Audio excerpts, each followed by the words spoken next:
This week's meditation is about finding your animal totem. This beast will be of a species with which you already feel a bond. This creature will become your friend, your teacher, and your life partner. So I want you to get comfortable and relax.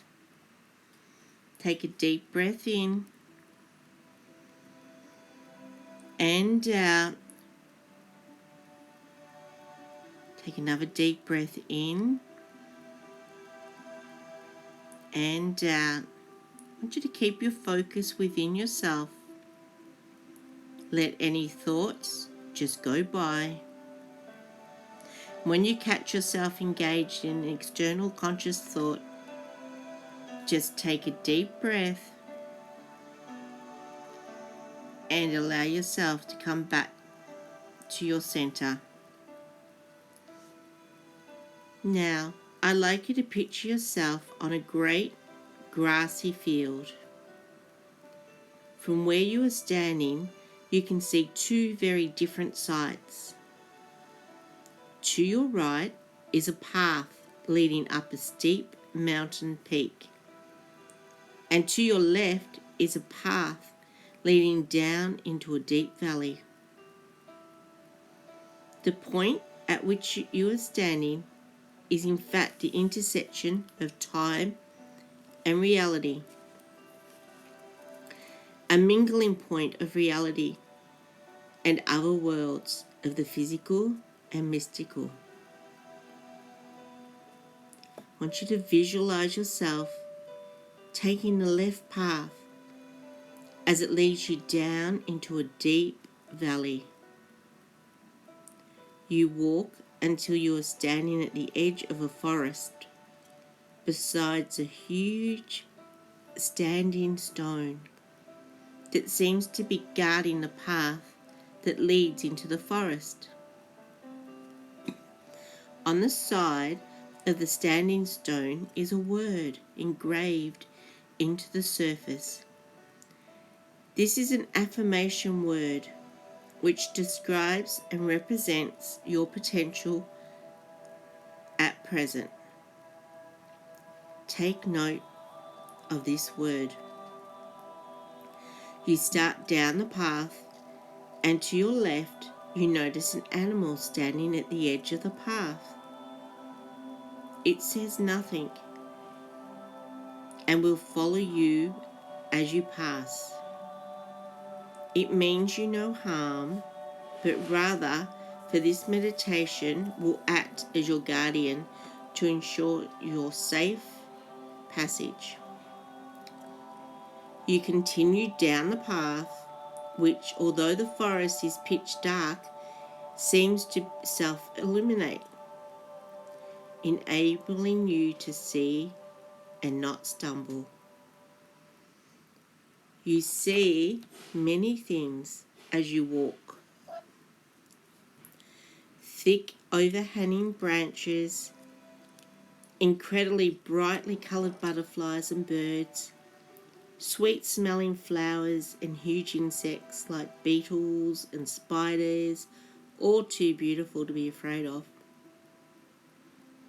All the while, you feel eyes watching you from amongst the trees. They are not threatening eyes, but rather curious and caring eyes. You know you are safe because your guardian is not far behind, keeping a close watch on you. You continue to walk until you come to a great clearing. The area has been carefully cleared, and here, and only here, is the forest floor, covered in a lush green lawn, as if it was manicured. And in the centre of the clearing, surrounded by huge stones, is a massive fire. This fire is so big you cannot see the top of the flames.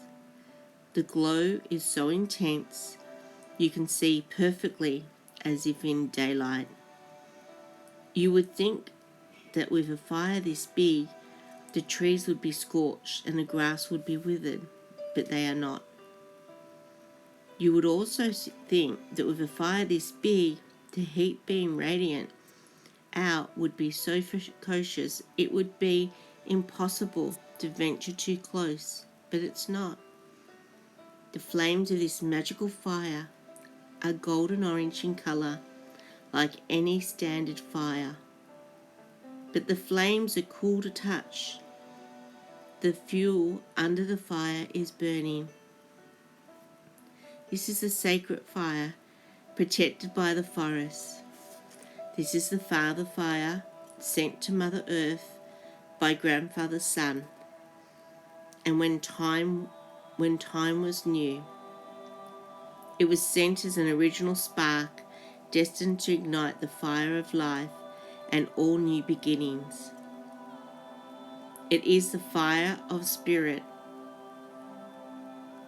the one thing that links our inner fires to the great fire of spirit. This fire means you no harm, and even if you were to put your hand into the flames, you would never receive a burn. Put your hand in and see.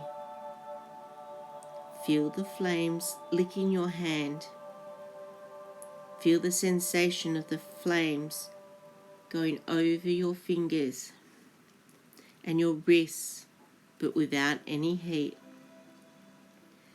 You sit in front of the fire, cross-legged on the ground. You close your eyes and you find your inner peace. Feel the glowing love of spirit fill you to the core, sent to you by the raging flames of this gentle fire. Open your eyes and stare into the flames, the whole time asking for your true and powerful totem animal to present itself to you, even for just a little while. Focus on this thought and clear your mind of other things. Keep your intent pure and your eagerness at a minimum. As with all animals, you will not be approached if you are radiating urgent and unsettling energies. As you stare, you notice a pair of eyes staring back at you.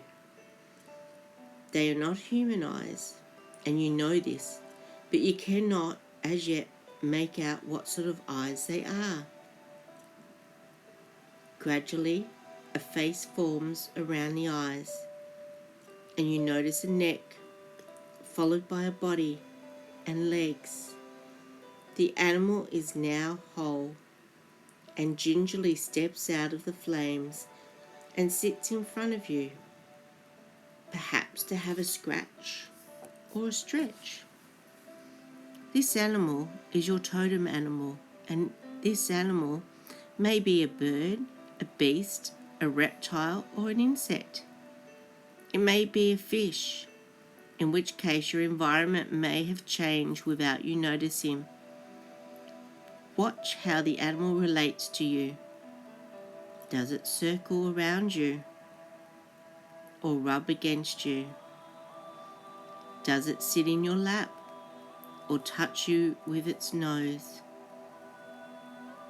Does it make any sound? Does it make any threatening or sudden moves? If it has ears, are they upright or laid back? Does it have a tail? If so, is it erect, hanging down, or tucked under its body? Take note of these things.